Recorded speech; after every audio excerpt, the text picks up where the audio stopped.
तो इस जगत में मानव शरीर पाना एक बहुत बड़ा सौभाग्य माना जाता है। हमारे वेदों, उपनिषदों, पौराणिक ग्रंथों और हमारे जो साहित्य हैं, जो धार्मिक साहित्य हैं, उसमें ऐसी मान्यता है कि 84 लाख योनियों में भटकने के बाद मानव शरीर बड़े सौभाग्य से व्यक्ति को मिलता है। और मानव की विशेषता ही यही है दोस्तों कि उसमें भावनाएं हैं। इंसान का एक प्रतिरूप रोबोट भी दोस्तों है, लेकिन वो पूरी तरीके से मशीनीकृत है। वैज्ञानिक उपलब्धि का परिणाम है रोबोट, वैज्ञानिक उपलब्धि का परिणाम है मॉडल, प्रतिरूप, जो हूबहू इंसान की शक्ल का हो सकता है, लेकिन दोस्तों उसमें भावनाएं लेश मात्र भी नहीं होती हैं। यहाँ दोस्तों जो कविता है आज कवि हृदय दर्पण के माध्यम से प्रस्तुतिकरण करने जा रहे हैं, बहुत ही खूबसूरत कविता है। अमरता का जो संप्रत्यय है वो ये मान के चलता है कि चीज़ें अस्थायी हैं, उसमें किसी भी प्रकार का परिवर्तन नहीं होता है, वो शाश्वत हैं। पुष्प अगर खिले हैं तो स्वर्गिक अगर सुख है तो पुष्प खिले ही रहेंगे, मुरझाएंगे नहीं। स्वर्गिक सुख की अगर हम कल्पना करेंगे तो वहाँ की सुंदरता और आभा का वर्णन करेंगे तो वहाँ दुख नहीं है, पीड़ा नहीं है, क्लेश नहीं है, और नाना प्रकार की जो सुंदरताएं हैं वो वहाँ पे व्याप्त हैं। महादेवी वर्मा जी की ये जो कविता है वो कहती है कि इंसान होने की सबसे बड़ी खासियत और विशेषता यही है कि हमारा जो अधिकार है वो मिटने का अधिकार है। हम पीड़ा, परेशानी, क्लेश, दुख, अवसाद में जीते हैं, और यही इंसान होने की विशेषता है, खासियत है। तो हे देव, हे ईश्वर, हमें इस खासियत के साथ जीने दीजिए। यही तो इंसान होने का पर्याय है, इसे हमसे मत छीनिए। आइए दोस्तों, बहुत ही खूबसूरत कविता है, इसका पाठ करते हैं। मिटने का अधिकार।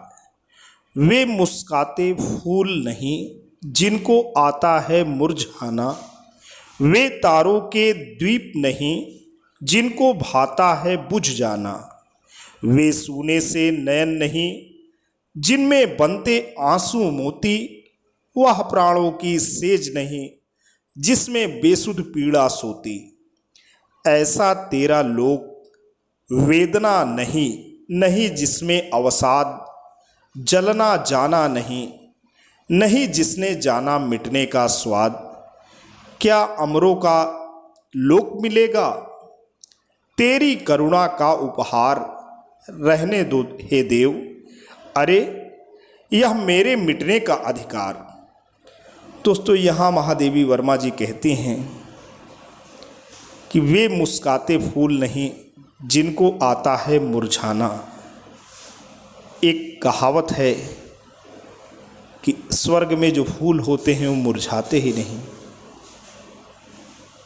तो लोग कहते हैं कि मुस्काते फूल वे नहीं है जो मुरझा जाएं, तारों के दीप वे नहीं हैं जो बुझ जाएं, सूने से नयन वे नहीं हैं जिनमें आंसू के मोती बन जाएं, और वह प्राणों की सेज नहीं जहाँ पे बेसुध पीड़ा विद्यमान रहती है। ऐसा तेरा लोक। और अगर ईश्वर ऐसे लोक की आपकी कल्पना है जहाँ ना तो वेदना है ना अवसाद है, जहाँ व्यक्ति जलना नहीं जानता है और मिटने का स्वाद उसको नहीं मालूम, क्या अमरों का लोक मिलेगा तेरी करुणा का उपहार। और प्रभु आपकी अगर हम भक्ति करें, आपकी शरण में जाएं,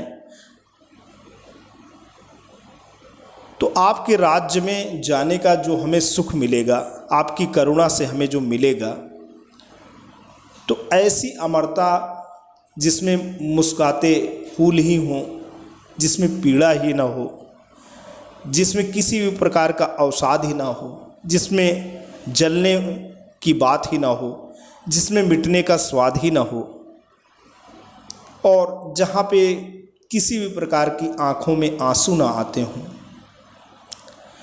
तो क्या अमरों का लोक मिलेगा तेरी करुणा का उपहार। प्रभु, आपकी करुणा के फलस्वरूप अगर ऐसी दुनिया हमें नसीब होती है तो रहने दो हे देव। अरे यह मेरे मिटने का अधिकार, हम यही ठीक हैं, हम मिट जाएं, ये हमारा अधिकार ज़्यादा अच्छा है बनिस्बत कि हम एक ऐसी दुनिया में जाएं जहाँ चीज़ें सारी हू बहू हों, न पीड़ा से भेंट हो, न अवसाद से, न मिटने से। हम इंसान होने की सबसे बड़ी खूबसूरती ही यही है कि यहाँ ये सारी बातें विद्यमान हैं। भावनाओं के साथ इंसान दोस्तों जीता है। अगर सुख की ओर व्यक्ति के जो कदम हैं वो बढ़ रहे हैं तो उसके पीछे जो पृष्ठभूमि में दुख ही काम कर रही है। व्यक्ति भाव में जीना चाहता है तो उसके पीछे जो केंद्रीय ताकत काम कर रही वो अभाव ही है। तो ये हम जिस दुनिया में जी रहे हैं उसकी खासियत है, वो उसकी विशेषता है। यही महादेवी वर्मा जी कह रहे हैं कि रहने दो हे देव, अरे यह मेरे मिटने का अधिकार, ये जो हमारा अधिकार है इसे हमसे न छीनिए। तो दोस्तों आज के लिए इतना ही। आशा करता हूँ ये खूबसूरत पंक्ति कविताएं जो मैंने आपको प्रस्तुत की पंक्तियाँ वो आपको अच्छी लगी हैं तो प्लीज़ आप अपनी पसंदगी का चिन्ह अंकित करें, यानी कविता को लाइक करें, चैनल पे कमेंट करें, अपने जैसे दोस्तों तक साझा भी करें। जल्द ही आपके बीच में हाजिर होंगे एक नई खूबसूरत कविता के साथ। तब तक के लिए जय हिंद, जय भारत।